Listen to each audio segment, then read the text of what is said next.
નમસ્કાર મિત્રો, એવું કહેવાય છે ને કે વિશ્વાસે દરિયામાં વાણ ચાલે. વાત તો સાચી, પણ વિશ્વાસ એટલે શું? એના પર મને વિચાર આવ્યો, એટલે મારી સમજણ પ્રમાણે હું તમને વાત કરું કે આપણા ઘરના આંગણામાં રોજ ચણ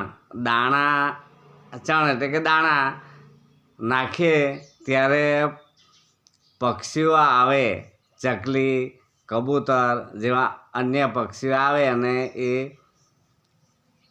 દાણા ખાય.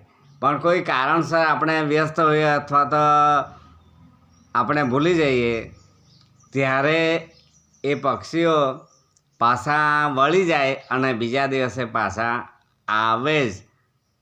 કેમ કે એમને વિશ્વાસ.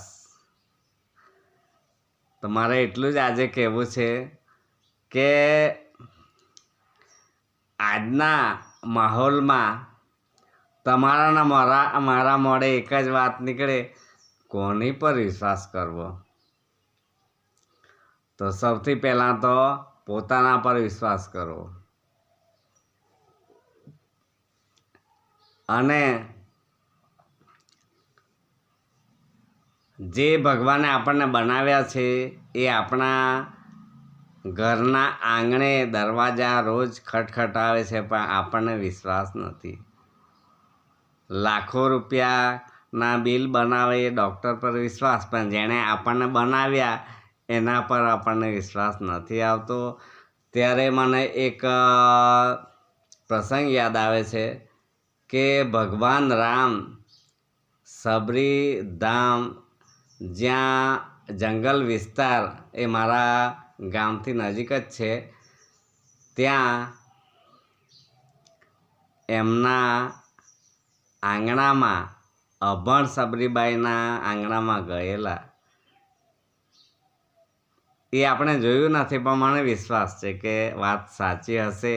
અને ભગવાનને પણ જ્યારે તે વખતે ધીરુભાઈ અંબાણી કે પછી રતન ટાટા, અદાણી જેવા તો ના હોય એમના યુગમાં, પણ બીજા પણ રાજા મહારાજાઓ હશે, એમને ત્યાં નથી ગયા.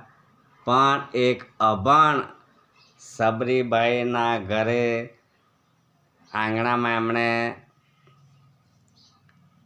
પોતાના પગલાં પાડેલા. તો મારે એમ કહેવું છે કે આજે પણ આપણા ઘરના બારણામાં ભગવાન કોઈને કોઈ રૂપ લઈને આવે છે અને આપણો દરવાજો ખખડાવે છે, પણ આપણે સમજી શકતા નથી કેમ કે વિશ્વાસ નથી.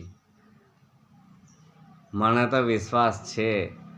મારા કઠિન સમયમાં, વિપરીત સંજોગોમાં મારી જે જીવનનૈયા ડોલી રહી હતી તે સમયે મારા અભણ મા બાપ અને સમાજ અને કેટલાક એવા મિત્રો મને મળી ગયા કે એમણે મારા પર પૂરો વિશ્વાસ મૂક્યો, અને એ વિશ્વાસથી જ આજે મારો આ શ્વાસ ચાલે છે. એટલે એમનો હું ઋણી છું, એમને ધન્યવાદ કરું છું. અને એટલો વિશ્વાસથી કહી શકું કે મને વિશ્વાસ છે કે આજે આપણે છીએ, આવતીકાલે પણ આપણે પાછા મળીશું જ. તો વિશ્વાસ સાથે ભગુ પટેલના આપ સૌને જય માતાજી, જય બજરંગબલી.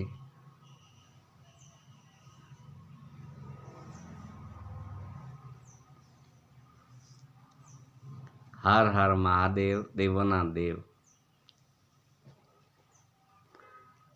કોઈ આપણને ના સંગ્રહ કરે ત્યારે શમશાનમાં મહાદેવ આપણને લેવાના જ છે.